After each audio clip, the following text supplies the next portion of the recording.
porter un regard neuf sur l'énéagramme. Aujourd'hui, je voudrais vous parler d'un problème avec l'énéagramme qui a donné lieu à de nombreuses discussions avec pas mal de personnes depuis 20 ans que je transmets cette discipline. C'est le problème de l'enfermement qui me tient très à cœur. Dans l'énéagramme, ce qu'il faut bien comprendre, c'est que les 9 numéros dont on parle dans l'énéagramme, il est extrêmement dangereux d'appeler ça des profils parce que le vocabulaire n'est pas si neutre qu'on pourrait le penser.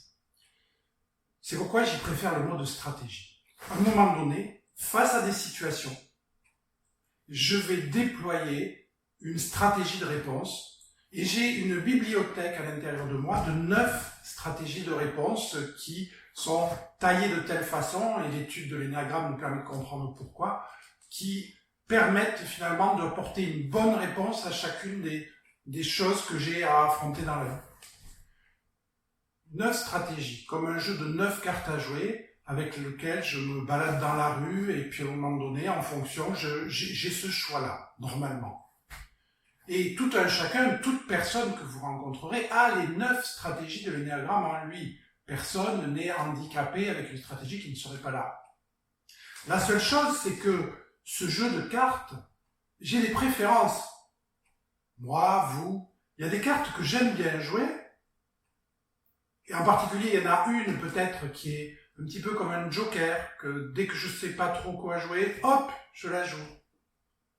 Et puis des cartes que je maîtrise pas trop, que j'aime pas trop pour tout un tas de raisons, d'histoire de vie, et que j'ai un petit peu enfouies au fond de ma poche.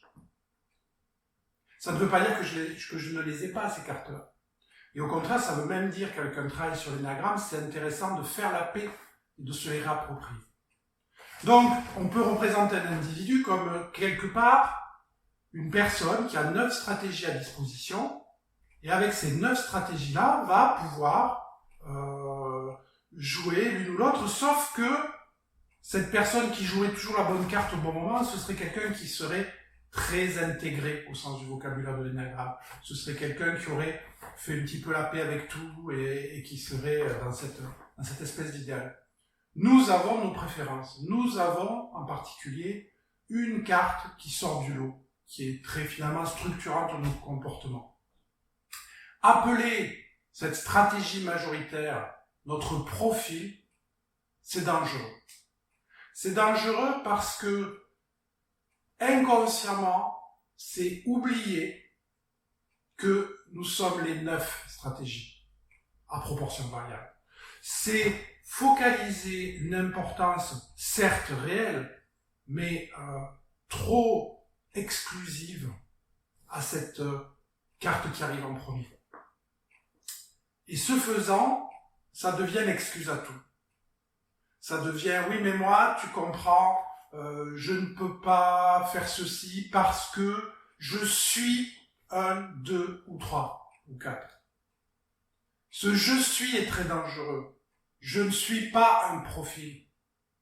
Parce que si je suis je ne suis pas autre chose. Et si je ne suis pas autre chose, il y a des choses que 1 dit que je peux faire, des choses que 1 dit que je ne peux pas faire.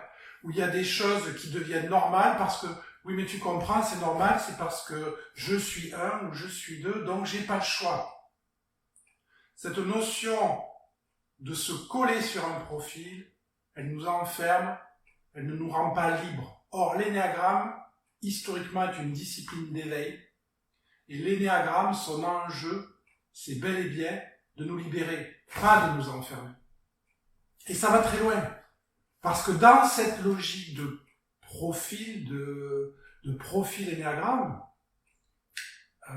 où on serait un numéro, et non pas on jouerait un numéro, moi j'aime toujours dire, à un moment donné, je fais du 4, je fais du 5, je fais du 6, et non pas je suis 4, je suis 5, je suis 6, pour créer, même dans mon inconscient, ce distinguo qui est tellement important. Si je suis 2, par exemple, dans certaines approches qui circulent, je suis nomenclature, l'altruiste.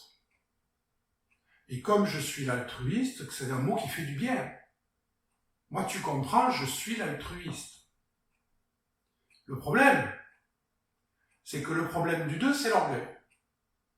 Et si alors en plus, j'alimente, je suis altruiste, je ne vais pas aider à fabriquer l'humilité. Et ça va même plus loin. C'est que ce mot est particulièrement mal choisi. Il y en a d'autres qui circulent qui sont assez mal choisis. L'épicurien est très mal choisi, le loyal est très mal choisi. Et on pourrait expliquer pourquoi.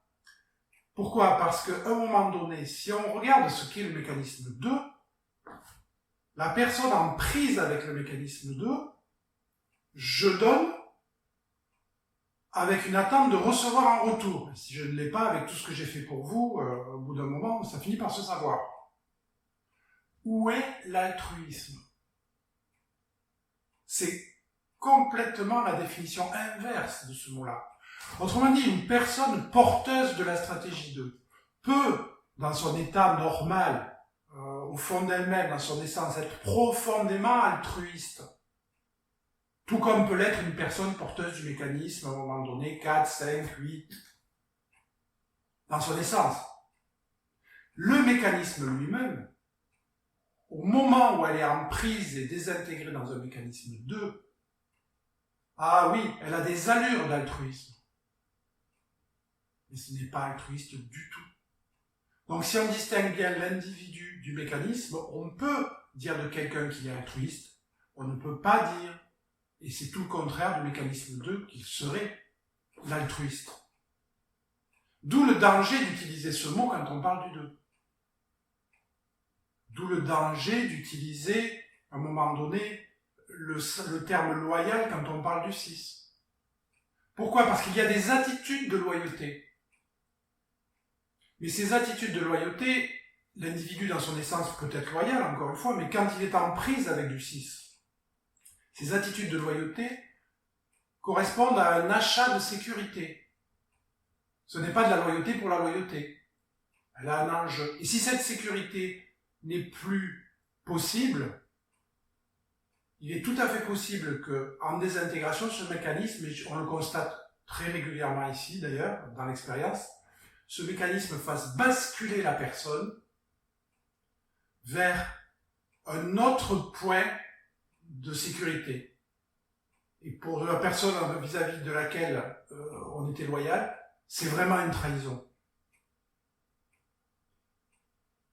Ces retournements de veste en période de crise, une fois que le mental a complètement brouillé les cartes, on les constate régulièrement sur du mécanisme 6. Ce n'est pas un jugement sur la personne porteuse du mécanisme qui peut, dans son essence, être loyale. Ici, elle est capable de se connecter à son essence, c'est-à-dire en ayant fait un travail avec l'énagramme ou autre chose, va pouvoir ancrer et maintenir cette loyauté. À un moment où son mécanisme lui dira peut-être change de camp, on va voir ailleurs. Ce sera à ce moment-là un signe d'intégration et non pas un signe que la personne est en prise avec l'énéagramme. Donc appeler la stratégie 6, la stratégie loyale, me semble impropre et même dangereux au niveau de ce que fabriquent les personnes dans leur inconscient. C'est pour ça, personnellement, que moi, je préfère parler d'une stratégie de quête d'approbation, qui est très parlante et très caractéristique sur le 6. Et on pourrait continuer ce tour d'horizon des dangers de nomenclature qui renvoie à une vision enfermante en profil où on identifie la personne, on la suridentifie, là où l'enjeu d'énagramme c'est la désidentification sur les 9 points. Voilà, c'est tout pour aujourd'hui.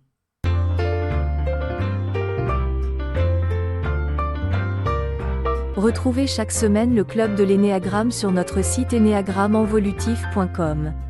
Vous y trouverez des articles, des vidéos, des tests, un outil pour dissiper vos confusions sur les stratégies, un e-learning de découverte gratuit, des formations pour vous initier ou pour aller plus loin, jusqu'à l'utilisation de l'énéagramme en tant qu'accompagnant.